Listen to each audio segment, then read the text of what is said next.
पागल व्यक्ति का नाम सुनते ही हमारे दिमाग में एक इमेज आती है कि कैसा इंसान जो सड़क पे घूम रहा है, इशारों में बातें कर रहा है, ऐसे अकेले में हंस रहा है।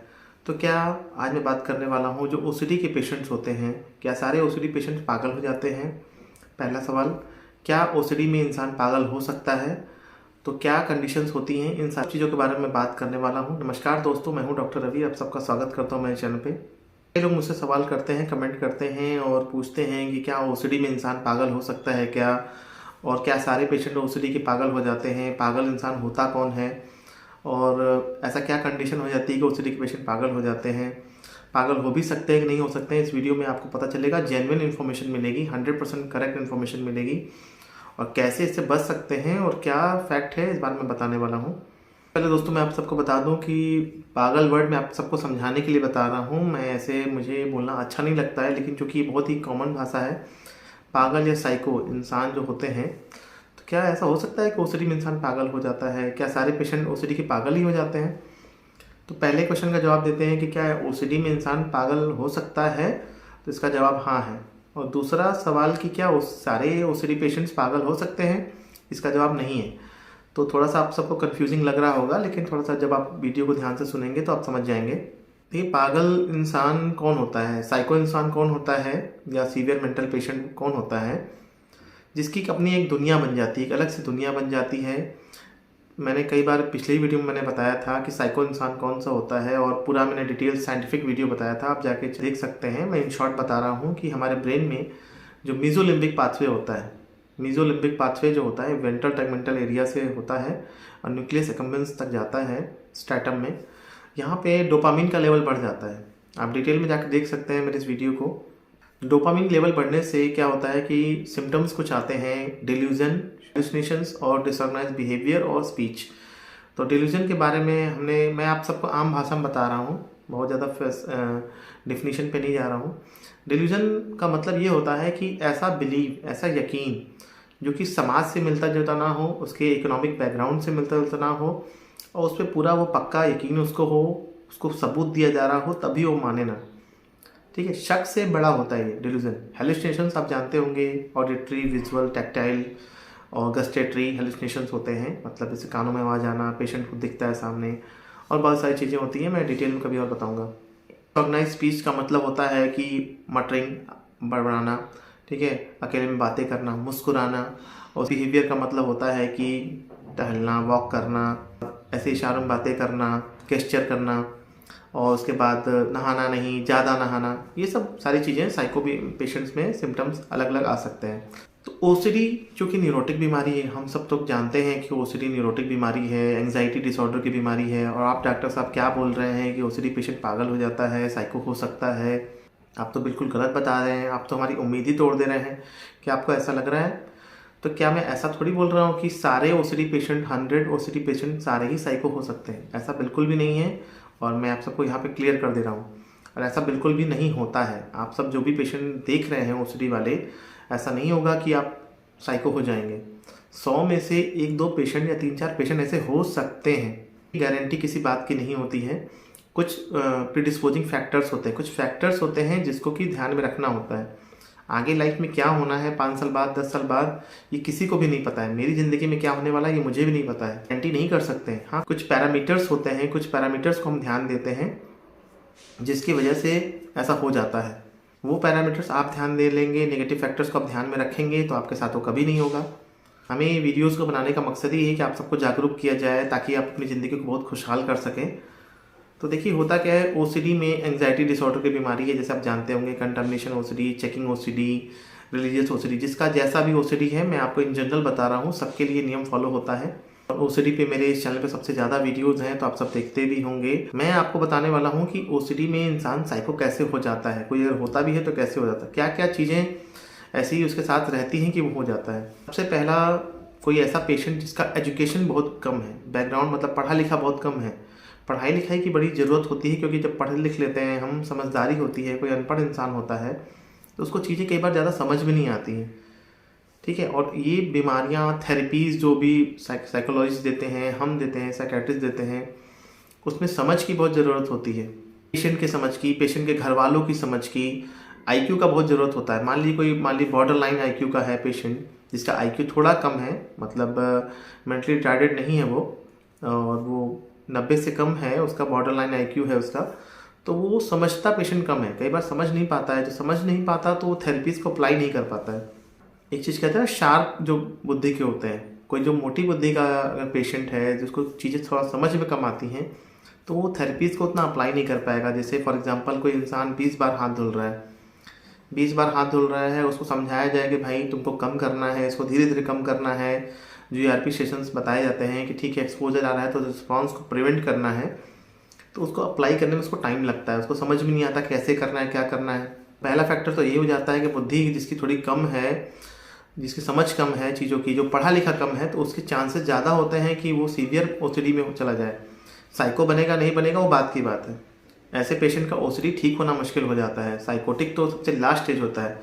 सबसे पहले माइल्ड ओसीडी रहेगा, फिर मॉडरेट, फिर सीवियर, उसके बाद पेशेंट रेयर केस में या मान ली 100 में से 2-3 पेशेंट साइकोटिक बन सकते हैं। ऐसा कोई मतलब हार्ड एंड फास्ट रूल नहीं है नियम, लेकिन बन सकते हैं, ये बात गारंटीड है। और कौन बनते हैं मैं उसके बारे में बात कर रहा हूँ। और दूसरी बात ये है, कुछ लोग ट्रीटमेंट को मिस आउट करते हैं, दवा खाया फिर छोड़ दिया, ठीक है, दवा खाया छोड़ दिया, या ऐसे साइकेट्रिस्ट के पास चले गए। मान लीजिए आप सब जाते हैं, आप सब यूट्यूब पे इसीलिए देख रहे हैं वीडियो क्योंकि आपकी हो सकता है साइकेट्रिस्ट अच्छे से इलाज ना कर रहे हों, जो आपको 5-10 मिनट समय नहीं दे रहे हैं, सिर्फ दवा दे रहे हैं, 2-2 महीने का इलाज कर रहे हैं, खाते रहो ये दवा खाते रहो। मैं जहाँ प्रैक्टिस करता हूँ बलिया में, वहाँ पे एक डॉक्टर हैं, पुराने डॉक्टर हैं, 10 साल से प्रैक्टिस कर रहे हैं। मैंने देखा कि पेशेंट का सिम्टम इम्प्रूव नहीं है, पेशेंट को कानों में आवाज़ें आ रही हैं या और भी सिम्टम्स हो रहे हैं, या मान लीजिए ओसीडी के फीचर हैं, वो हाथ धुल रहा है पेशेंट, वो क्या करते हैं 2-2 महीने की दवा दे देते हैं, खाते रहो खाते रहो। तो इस तरह से पेशेंट ठीक नहीं होता है। सिम्टम के हिसाब से इलाज होता है। अगर पेशेंट का आपका सिम्टम इम्प्रूव हो रहा है तो दवाइयाँ कम होती हैं। अगर आपके मान लीजिए सिम्टम बढ़ रहे हैं, कोई प्रॉब्लम हो रही है, तो सिम्टम्स के हिसाब से दवाइयाँ बढ़ाई जाती हैं। पेशेंट की कंडीशन को बात किया जाता है कि आपकी क्या प्रॉब्लम है, उसकी क्या सोच है, उस पर एक्ट करना पड़ता है, उसको समझाना पड़ता है 5 मिनट 10 मिनट, उसके हिसाब से सोच के उसको समझाना पड़ता है, उसकी सिचुएशन के हिसाब से। तो जो भी साइकेट्रिस्ट आपको ऐसा समझा नहीं रहे हैं, तो उसमें फिर आपका फिर क्या होगा ना, इलाज लंबा चलेगा, फिर फाइनली आपका दवाओं पे ट्रस्ट ख़त्म हो जाएगा, जो कि ऐसा हो भी रहा है। जो भी सब आप सब यूट्यूब पे मेरे वीडियोस को देख रहे हैं या आप किसी के भी वीडियोस को देख रहे हैं, तो आपका दवाइयों से ट्रस्ट हट चुका है। मैं इस बात को मानता हूँ। आप सब ऐसा सोच रहे हैं कि कुछ ऐसा ट्रिक पता चले, कोई ऐसा टेक्निक पता चले जो कि बिना दवा के मैं ठीक हो जाऊँ। मैं तो यही सोचता हूँ कि ओसीडी पे इतने सारे वीडियोस बन रहे हैं, इतने साइकोलॉजिस्ट फेमस वीडियोस बना रहे हैं, एंजाइटी पे वीडियोस बना रहे हैं, फिर भी ये बीमारी ठीक क्यों नहीं हो रही है? इसका मतलब कहीं ना कहीं कोई कमी है। यही है कि जो साइकोलॉजिस्ट हैं वो सिर्फ समझा रहे हैं, क्योंकि उनको दवा देने का अधिकार नहीं है, ना दवा देना उनको आता है। और जो साइकेट्रिस्ट हैं, जो फेमस साइकेट्रिस्ट आपके ज़िले में होंगे, आपके आसपास होंगे, या न्यूरोसर्जन जो होंगे, फिजिशियन होंगे, वो सिर्फ दवा दे रहे हैं, 2 मिनट की दवा दे रहे हैं, 2-4 मिनट पूछा पाछा, थोड़ी बहुत बातें समझाए कि ठीक है अच्छा सोचो, ज़्यादा मत सोचो, हाथ धुलना कम करो, थोड़ा बहुत समझाया, ज़्यादा डिटेल में 10 मिनट बात नहीं की, और थेरेपी नाम की कोई भी चीज़ नहीं कर रहे हैं। तो दोनों चीज़ें गलत हो जाती है। दोनों का कॉम्बिनेशन बहुत ज़रूरी है। मैंने हमेशा ये बात बोली है, आप मेरे वीडियोज़ में जाकर देखिएगा, medicine plus counselling best treatment होता है। और मुझसे बहुत लोग पूछते हैं कि भाई हम थेरेपी कराएं कि मेडिसिन लें, पहले क्या करें? तो देखिए, अगर आपके सिम्टम्स कम हैं, हल्के फुल्के सिम्टम्स हैं, आपको कोई फिजिकल प्रॉब्लम नहीं हो रही है, अगर आपको ज़्यादा बेचैनी घबराहट या ज़्यादा नींद की प्रॉब्लम, ज़्यादा गुस्सा, ज़्यादा मन उदास रहना नहीं रह रहा है, थोड़ा बहुत सिम्टम अभी चालू हुआ है, तो आप सिर्फ थेरेपी लेके देख लीजिए साइकोलॉजिस्ट की। अगर उसके बाद आपको आराम नहीं मिलता है तो आप दवाइयाँ भी ले लीजिए, कोई दिक्कत नहीं है। अगर आप मैं तो हमेशा इस बात को बिलीव करता हूँ कि मेरा पेशेंट अगर बिना दवा के या थोड़ी बहुत दवा के ठीक हो जा रहा है तो ज़्यादा अच्छी बात है। अभी लाइव एग्जांपल मैं कुछ दिनों पहले का मैं बता देता हूँ कि मेरे यहाँ एक पेशेंट आए थी, उनको पहली बार मैंने 400 रुपये की दवा लिखी थी। थोड़ी बहुत उनको ओवर थिंकिंग की समस्या थी, एक लेडी थी, और ओवर थिंकिंग, जोरों से सोचना, पानी कम पीना, ये सब समस्याएं थी। थोड़ा टॉपिक से हट के मैं बात कर रहा हूँ, लेकिन 400 की दवा लिखी थी मैंने, और 10 दिन बाद उन्होंने आई हैं, तो आप विश्वास नहीं करेंगे, और पेशेंट के घर वाले विश्वास नहीं कर रहे थे। मात्र 10 डेज़ की दवा मैंने 62 रुपीज़ की दवा लिखी थी, 62 रुपये की दवा। जैसे कि मेरे पर्चा जो होता है, मेरा पर्चा 10 दिन के लिए मान्य होता है, तो 10 दिन बाद वो फ्री में आके दिखाई मुझसे, तो उनका 62 रुपये में उनका इलाज हुआ। और वो भी बता रहे हैं उनके हिसाब से तो 100% ठीक है, लेकिन फिर भी मैंने थोड़ा ट्रीटमेंट कंटिन्यू किया कि 10-20 दिन एक टाइम ड्यूरेशन थोड़ा दवा चलनी चाहिए, ताकि उनकी एक आदत बन जाए, उनके एक पैटर्न अच्छा डेवलप हो जाए, पॉजिटिव पैटर्न डेवलप हो जाए, क्योंकि तुरंत ड्रॉप आउट करने पे भी चीज़ें ख़राब हो जाती हैं। तो इसलिए अब फाइनली जब अगले 10 दिन बाद आएंगी तो अगले 10-20 डेज़ में उनकी ट्रीटमेंट स्टॉप कर दिया जाएगा। तो इस तरह के साइकेट्रिस्ट आपको दिखाना है जो आपको कम से कम जांचें लिखे और कम से कम मतलब दवाइयाँ लिखे, ज़्यादा समझाए, 5 से 10 मिनट समझाए। और कई बार अगर आपको ज़्यादा टाइम चाहिए, 20 मिनट 30 मिनट, तो आप उनसे टाइम मांग सकते हैं, उनका अपॉइंटमेंट ले सकते हैं। तो ये सब प्रॉब्लम चल रही है। कई बार आपको साइकेट्रिस्ट अच्छे नहीं मिलते हैं। मैंने देखा है लोग ओसीडी में 3-3 महीने की दवा खा रहे हैं, 100-150 किलोमीटर से दूर मेरे पास आते हैं, 3-3 महीने की दवा खा रहे हैं। डॉक्टर साहब 2-3 बात समझाते हैं, नहीं समझाते हैं, 2-2 एंटी डिप्रेशन दी जा रही है बिना मतलब की। मुझे ये बात समझ में नहीं आती कि भाई 2-2 डिप्रेशन की दवाइयाँ क्यों दे रहे हैं, एंटी डिप्रेशन दवाइयाँ, एंटी एंग्जाइटी दवाइयाँ क्यों दिया जा रहा है, और ये चीज़ें गलत हो रही हैं। और मैं ये चीज़ देख रहा था कि भाई एक पेशेंट आए थे मेरे यहाँ, बनारस के पेशेंट थे, उनको डॉक्टर ने 30 दवाइयाँ दी थी। मैं तो हैरान रह गया ये सोच के कि इतनी ज़्यादा दवाइयाँ कैसे कोई डॉक्टर दे सकता है। और पेशेंट लगभग सेडेटेड था, उसको नींद ज़्यादा आ रही थी, कम डोज की ज़्यादा दवाइयाँ दिया जा रहा था। ये सारी चीज़ें गलत हो जाती हैं, जिससे कि एक पेशेंट का विश्वास दवाइयों से उठ जाता है और फाइनली वो फिर दवा नहीं खाते हैं, फिर फाइनली थेरेपीज़ के चक्कर में पड़ते हैं या फिर गलत इलाज के चक्कर में पड़ते हैं। फिर फाइनली उनका इलाज ठीक नहीं हो पाता है, वो थक जाते हैं, वे सोचते हैं कि अब मुझे कुछ नहीं करना है, अब नहीं दवा खानी है, नहीं कुछ करना है। और दूसरी बात क्या होता है, ओसीडी में धीरे धीरे कुछ लोगों का बिलीफ सिस्टम इतना बड़ा हो जाता है, मान्यताएं इतनी बढ़ जाती हैं, आदत इतनी ज़्यादा हो जाती है, यूँ कहें जैसे मेरे एक पास की एक औरत, एक लेडी थी, उनका इतना 15 साल से बीमारी थी उनको, और उनकी आदत इतनी ज़्यादा हो गई थी धुलने की, घर धुलने की, इतनी ज़्यादा उनकी हैबिट बन गई थी, क्योंकि ओसीडी एक रॉन्ग हैबिट्स की बीमारी है। एक रॉन्ग हैबिट्स हमें हो जाती हैं, वो धीरे धीरे बढ़ती जाती हैं। तो वो जब मेरे पास आई थी, उनके हस्बैंड लेके आए थे, एक बार ही आए, तो वो पूरा घर धुलती थी, पूरा घर रोज़ धुलना, सब धुलना। तो मैंने उनको अवेयर करने के लिए, जागरूक करने के लिए पूछा कि आपके आसपास में जो औरतें हैं या घर में और भी औरतें हैं, क्या सब ऐसा करती हैं? तो बोली हाँ, सब ऐसा करती हैं, सभी ऐसा करती हैं, सभी धुलते हैं, बगल के लोग भी धुलते हैं, पड़ोसी भी धुलते हैं, मेरे इनकी जो मदर हैं ये भी धुलती हैं। और जबकि उनको एंग्जाइटी इस बात की हो रही थी। तो मैंने कहा कि क्या ये काम सही है आपका, इतना धुलना, इतना घर धुलना? बोली सफाई तो करना ही चाहिए, सफाई नहीं करेंगे तो कैसे होगा, लोग घर गंदा कर देते हैं। मैंने कहा आपकी सारी बातें सही हैं, लेकिन क्या आपको इससे तो प्रॉब्लम हो रही है ना, उलझन हो रही है, घबराहट हो रही है, दिन भर आप धुल रही हैं, सब कुछ कर रही हैं, ताला बंद कर दे रही हैं, इधर ताला बंद कर दे रही हैं कि उस कमरे में कोई ना जाए, उस कमरे में कोई ना जाए। क्या ये सब चीज़ें नॉर्मल हैं? सफाई तो करना ही चाहिए, सफाई करना तो अच्छी बात है, लेकिन क्या ये सब चीज़ें नॉर्मल हैं जो आप कर रही हैं? तो बोले कि नहीं, ये तो सही है, काम तो सही होना चाहिए। तो मैंने उनके हस्बैंड से बोला, तो वो बहुत परेशान थे कि नहीं, पूरा घर धुल देती है, चादर रोज धुल देती है, बेड धुल देती है, सब धुल देती है, मानती ही नहीं है। तो मैंने उनको बोला कि देखिए, इनको टाइम लगेगा, बहुत ज़्यादा बीमारी बढ़ गई है, बहुत सीवियर हो गई है, और यूँ कहें तो अब किसी को ये सुनना अच्छा तो लगता नहीं है कि उनका पेशेंट मतलब साइको हो गया है। कहीं इस बात का रिस्पेक्ट करते हुए मैंने बोला कि ठीक है, देखते हैं इनको, देखते हैं कि इनको कितना टाइम लगता है, और दवाइयाँ क्यों दे रहे हैं इनको, ताकि उनको थोड़ा सपोर्ट मिले, क्योंकि उनकी कंडीशन बहुत एक्सट्रीम हो गई है। आप यकीन मानिए दोस्तों, मैं ये बात बोली दिल से बोल रहा हूँ कि दवाइयाँ अगर आपको सही तरीके से दी जा रही हैं, ये बात पे ध्यान दीजिएगा, सही तरीके से दी जा रही हैं, सही डॉक्टर से दी जा रही हैं। कुछ लोग बोलते हैं कि ईमानदार डॉक्टर, देखिए ईमानदार, सारी काम ईमानदारी से नहीं हो पाएगा। जैसे मैं ईमानदार अगर हूँ, लेकिन मैं सर्जरी अच्छा नहीं कर सकता हूँ, मैं किसी के बारे में, हड्डी के बारे में राय अच्छी नहीं दे सकता, क्योंकि मैं ईमानदार डॉक्टर हूँ। तो ईमानदार के साथ आपको एजुकेशन भी देखना है, उसकी क्वालिफिकेशन भी देखनी है, योग्यताएँ भी देखनी है। अगर कोई ईमानदार डॉक्टर है तो वो दूसरे विभाग को देखेगा ही नहीं। यूवर ने मुझे कमेंट किया था कि वो डॉक्टर ईमानदार हैं तो वो आईबीएस का ट्रीटमेंट करते हैं। सिर्फ ईमानदारी से नहीं होगा, एलिजिबिलिटी भी होनी चाहिए, योग्यताएं भी होनी चाहिए। तो सिर्फ फिजिशियन से अगर आप दिखा रहे हैं, न्यूरोसर्जन से दिखा रहे हैं जो कि बहुत फेमस हैं, तो फेमस से नहीं होना है, आपका क्वालिफिकेशन मीट करना चाहिए। स्टिग्मास को दूर करिए, जो भी आजकल होता ना कि स्टिग्मा है कि नहीं भाई साइकेट्रिस्ट से नहीं दिखाना है, साइकेट्रिस्ट मानसिक रोग के डॉक्टर से, कि लोग क्या बोलेंगे कि हम साइकेट्रिस्ट के पास चले गए।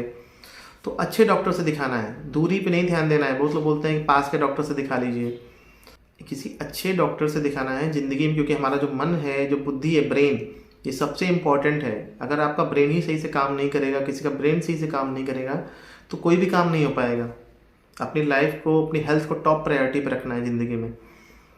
तो वही बात है कि उनका इलाज जो था, फिर उन्होंने दवाइयाँ खाया, फिर उनका इतना बिलीफ सिस्टम बन गया था कि अभी वो दवा नहीं खा रही हैं और वो उसी तरह से काम कर रही हैं। उनके हस्बैंड अभी आए थे किसी और को दिखाने के लिए मेरे पास, मैं आपको ईमानदारी से बता रहा हूँ। मैं उनके हस्बैंड आए थे अभी किसी और को दिखाने को, वो बहुत परेशान थे, बोले कि दवाइयाँ रखी हुई हैं। मैंने बोला कि ठीक है ले आइए, उनको समझाऊंगा मैं और देखते हैं कि पेशेंट क्या समझ रहा है, क्या चाहता है पेशेंट।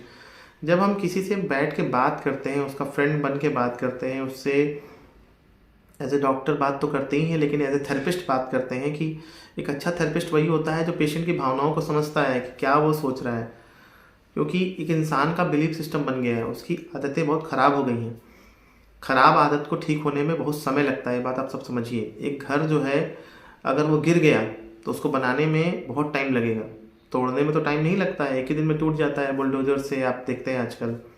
या किसी का अगर विस्फोट कर दिया जाए बम से, बम ब्लास्ट कर दिया जाए, लेकिन बनाने में तो बहुत टाइम लगता है ना। तो बहुत आदत अगर ख़राब हो गई, सीवियर अगर बीमारी हो गई है ओसीडी की, कोई 20 बार 50 बार 5 घंटा नहा रहा है, तो उसको ठीक होने में टाइम लगेगा। बीमारी इतनी ज़्यादा हो गई, धीरे धीरे धीरे धीरे धीरे धीरे धीरे ठीक होगा और समय लगेगा। उसमें पेशेंट का एजुकेशन मायने रखता है कि पेशेंट की समझ कितनी है, उसका विल पावर मायने रखता है कि वो कितना बदलने को तैयार है दिल से। क्योंकि लड़ना पड़ेगा, आपको लड़ना पड़ेगा। जो नहीं लड़ेगा फिर वो फाइनली परेशान होकर सीवियर मानसिक बीमारी बन जाएगी। आपको रोज़ लड़ना पड़ेगा, हर सेकंड लड़ना पड़ेगा।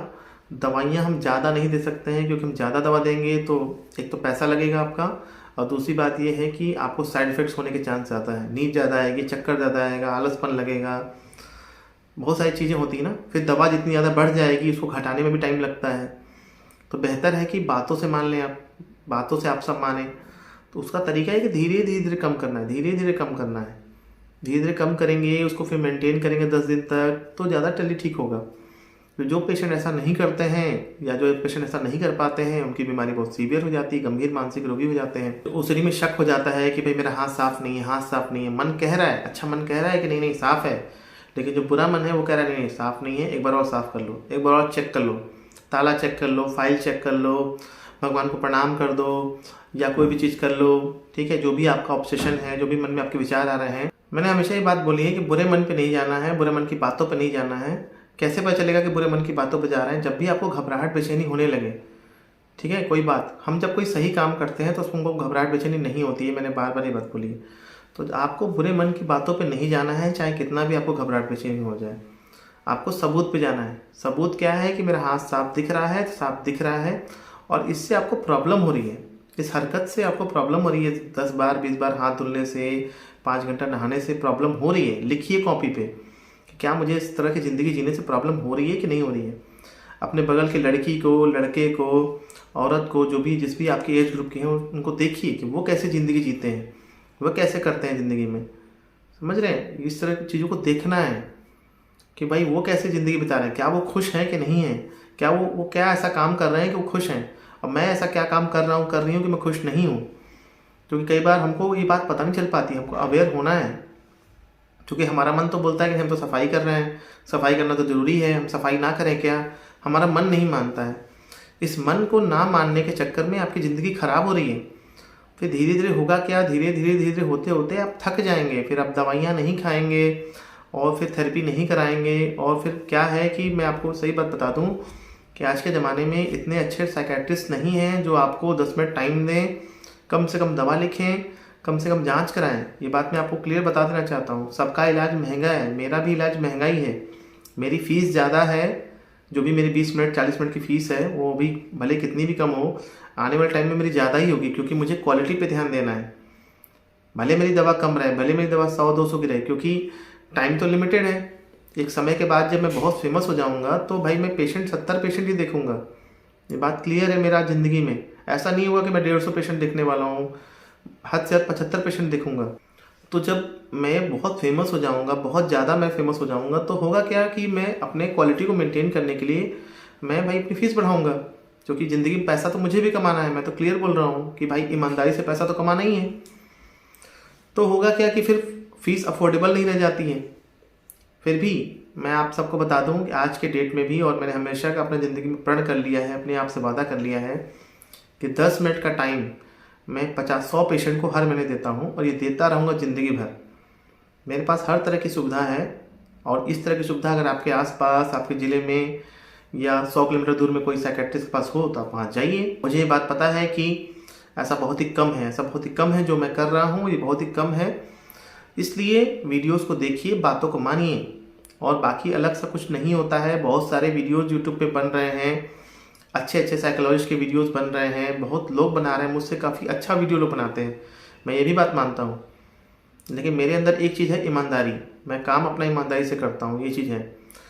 तो बस यही चीज़ ध्यान देनी है आपको। तो आप जब बातों को मानेंगे तभी आप ठीक हो पाएंगे, नहीं तो होगा कि एक समय के बाद आप थक जाएंगे, आप फिर पैसा खर्च हो जाएगा आपका। भाई इतना पैसा तो रहेगा नहीं, ज़िंदगी में सिर्फ इलाज ही तो कराना नहीं है, बाकी भी खर्चे होते हैं। चूँकि इलाज लंबा चलता है, 2 महीना 6 महीना साल भर इलाज चलता है। तो बुरे मन की बात पे नहीं जाना है। मैं बार बार ये बातें बोल रहा हूँ, सबूत पे जाना है, प्रूफ पे जाना है, ठीक है। अगर आप कोई नोट गिन रहे हैं या कोई सर्टिफिकेट चेक कर रहे हैं, 1 बार से 2 बार, उससे तीसरी बार नहीं होना चाहिए। ये नहीं कि आप 3 बार चेक कर रहे हैं कि नहीं मेरा बुरा मन बोल रहा है कि नहीं, कर लो। हद से हद क्या हो जाएगा, बुरा से बुरा सोचिए, इससे बुरा तो कुछ नहीं हो सकता ना मेरी ज़िंदगी में। अगर आपका सर्टिफिकेट का आपको टेंशन है, अगर आपको पैसे का टेंशन है, तो भाई आप सोच लीजिए कि भाई पैसा मेरा चला ही जाएगा ना, चोरी हो जाएगा ना, कम ही पैसा मिलेगा ना मुझे, मेरा सर्टिफिकेट चोरी हो जाएगा ना, बनवा लूँगा दूसरा सर्टिफिकेट। लेकिन मुझे अपने माइंड को ठीक करना है, मुझे जिद्दी बीमारी से अपने आप को ठीक करना है। जो ये चीज़ें नहीं कर पाएगा वही बाद में सीवियर ओसीडी में या साइको पेशेंट में कन्वर्ट हो सकता है। जो हार मान जाएगा, बोलेगा मुझसे नहीं होता है, ये तो नहीं हो सकता है, बुरे मन की बात सुन लेगा, बुरे मन पे चला जाएगा, 2 बार 4 बार 10 बार चेक करेगा, जो ये कह देगा कि संतुष्टि नहीं मिलता है, मेरे से नहीं हो पाता है, डॉक्टर साहब तो झूठ बोल रहे हैं, डॉक्टर साहब तो बस बोल दिए, वो फिर परेशान ही रहेगा। मुझे बोलने में ख़राब लग रहा है लेकिन यही बात सही है। सबूत पे जाना है, उस पर टिकना है कि देखता हूँ क्या हो जाएगा। आप सबको भी पता है कि मानसिक बीमारी है, ये एंग्जाइटी की बीमारी है, आप ये सब बात जानते हैं। क्योंकि सही काम होता तो आप कर लेते। एक बार हाथ धुलने में, एक बार सामान चेक करने में, ताला चेक करने में, फाइल चेक करने में, भगवान को प्रणाम करने में, जिसका जिस भी तरह का ओसीडी है, contamination OCD, religious OCD, checking OCD, जो भी ओसीडी है, सोमैटिक ओसीडी, एक बार करने में किसी को भी प्रॉब्लम नहीं होती है। आप अपने मन से पूछिएगा। जब हम 2 बार 3 बार 4 बार 10 बार करते हैं तो ही आपको समस्या होती है। इसका मतलब कि हम गलत सोच को बुलावा दे रहे हैं। इसी तरह से आपका रोग चलता रहेगा। आपको नहीं करना है तो नहीं करना है। 10 बार 20 बार कर रहे हैं तो तुरंत नहीं हो जाएगा, धीरे धीरे कम करना है। 20 बार करना है तो 15 बार उसको करना है, अगले 10 दिन तक। दवाइयाँ क्या करती हैं, बस आपको थोड़ा सपोर्ट कर देती हैं। जो हम बोलते हैं ना कि हमसे हो नहीं पा रहा है, बहुत बेचैनी हो जा रही है, बहुत घबराहट हो जा रही है, मन नहीं मान रहा है, तो वो चीज़ें दवाइयाँ सपोर्ट करती हैं, आपका साथी बनती हैं, आपका एक फ्रेंड बनती हैं, बशर्ते कि आपकी दवाइयाँ सही हों, सही साइकेट्रिस्ट ने दिया हो। यही बात सच है। कमाने के लिए कोई साइकेट्रिस्ट देगा तो फिर वो ठीक नहीं हो पाएगा। तो जो भी पेशेंट ऐसे काम नहीं कर पाते हैं, जिनकी बुद्धि थोड़ी कम होती है, जो बातों को अप्लाई नहीं कर पाते, कम पढ़े लिखे होते हैं, कम पढ़ा लिखा इंसान भी अगर डॉक्टर की बातों को मान रहा है, बातों पे यकीन कर रहा है, जैसा डॉक्टर थेरेपिस्ट बता रहे हैं, साइकोलॉजिस्ट बता रहे हैं, उनकी बातों को मान रहा है, प्रैक्टिस कर रहा है, तो वो भी ठीक हो सकता है। ऐसा जरूरी नहीं कि जो कम पढ़ा लिखा हो, अनपढ़ हो, वो ठीक नहीं हो सकता है, वो साइको बन जाएगा। ऐसा बिल्कुल भी नहीं है। मेरे कहने का मतलब ये नहीं है। जो साइकेट्रिस्ट की बातों को, अच्छे साइकेट्रिस्ट की, साइकोलॉजिस्ट की बातों को पूरा फॉलो नहीं कर रहे हैं, जो पेशेंस नहीं रख रहे हैं कि नहीं भाई हमको धैर्य नहीं है, जल्दी ठीक होना चाहते हैं 10 दिन 20 दिन में, या फिर दवा खाए फिर छोड़ दिए, खाए छोड़ दिए, या बुरे मन की बात सुन ली कि ठीक है 2 बार करना तो चलता है, 4 बार करना तो चलता है, इतना तो ठीक है। ठीक है, कई बार होता है ना कि चलो आज 5 बार साफ कर लिया तो क्या हुआ, और भी बहुत तरह की चीज़ें होती हैं। तो ऐसे पेशेंट का ठीक होना मुश्किल हो जाता है। यही पेशेंट कई बार लाइफ लॉन्ग उनका इलाज चलता रहता है, फिर फाइनली वो दवा छोड़ देते हैं। जिनकी बीमारी बहुत गंभीर हो गई, जो सुधरने को कई बार रेडी नहीं होते हैं, वो सोचते हैं कि अचानक से कुछ मैजिक हो जाए, या 10 दिन में ठीक हो जाए, 5 दिन में ठीक हो जाए। एक पेशेंट मेरे आई थी ओसीडी वाली, उनको हालांकि पता ही नहीं था कि उनको ओसीडी है। बोली कि सर दर्द होता है, सर दर्द होता है। जब मैंने उनसे डिटेल पूछा कि कोई काम बार बार करती हैं, हाथ धुलती हैं बार बार, तो बोली हाँ हाथ धुलते हैं। और वो फ्री वाले दिन आई थी मेरे यहाँ, फीस नहीं दिया था उन्होंने, ट्राई करने आई थी। तो जब मैंने दवा लिखी, मैंने बोला कि आपको ठीक होने में मतलब 2-4 महीने लगेगा, क्योंकि उनका बहुत ज़्यादा ओसीडी था, मतलब दिन में 10 बार हाथ धुलती हैं, 20 बार हाथ धुलती हैं। तो बोली कि इतना टाइम लगेगा, इतना टाइम लगेगा, मतलब एक तरह से काइंड ऑफ हंस रही थी। अरे इतना टाइम कैसे कर पाएंगे, हमारे पास तो पैसा ही नहीं है, हम कैसे ठीक हो पाएंगे। मैंने बोला कि मेरे यहाँ तो ऑप्शन है फ्री का ऑप्शन है, फ्री में आप आराम से दिखा सकती हैं, 10 मिनट का आपको समय मिलेगा। दवाइयों का पैसा लगते हैं, अगर सीधी बात कही जाए तो 10 मिनट समझाएंगे, फिर देखते हैं 2-4 महीने में क्या होता है। मतलब 1 से 2 महीने में हम देखेंगे क्या करना है, क्योंकि तुरंत तो ठीक होना मुश्किल होता है। मैं आप सबको पूरी ईमानदारी से बता रहा हूँ। तो वो शायद रेडी नहीं थी इस बात के लिए। मैंने बोला ठीक है देखते हैं। पेशेंट ठीक होना मुश्किल हो जाता है। आप सोचिए कि वो पेशेंट आई थी मेरे यहाँ ओसीडी के लिए, फिर बाद में अपना दांत भी दिखा रही थी कि किसी डॉक्टर ने, दांत के डॉक्टर ने बताया कि नस की प्रॉब्लम है, तो आप तो नस देखते हैं ना। तो मैंने कहा भाई दांत का जो नस होता है वो अलग होता है, और पैरों का नस और बाकी नसें अलग होती हैं, सर्वाइकल प्रॉब्लम अलग होती है। तो मैं हर चीज़ का इलाज नहीं करता हूँ। तो जो इतना सस्ता सोच के चल रहा है वो ठीक कैसे हो पाएगा। तो ऐसी बहुत सारी वजह होती हैं, और बाकी मैंने आपको सबको समझाने के लिए बताया है। कोई भी पेशेंट अगर साइको हो जाता है या पागल हो जाता है तो मुझे वो अच्छा नहीं लगता है। मेरा कोशिश रहता है कि 100% ठीक करूं। तो ये सारी इन्फॉर्मेशन मैंने बताई है। वीडियो थोड़ा लंबा होगा लेकिन ध्यान से देखिएगा। मेरा कोई भी टॉपिक स्क्रिप्टेड नहीं था, मैंने जो मन में आया मैंने वो बातें की हैं। ध्यान से देखेंगे वीडियो को तो बहुत काफ़ी इन्फॉर्मेटिव आपको लगेगा, और किसी ज़रूरतमंद के साथ शेयर करिएगा। मिलते हैं दोस्तों आपसे कितने शानदार वीडियो में, तब तक के लिए नमस्कार।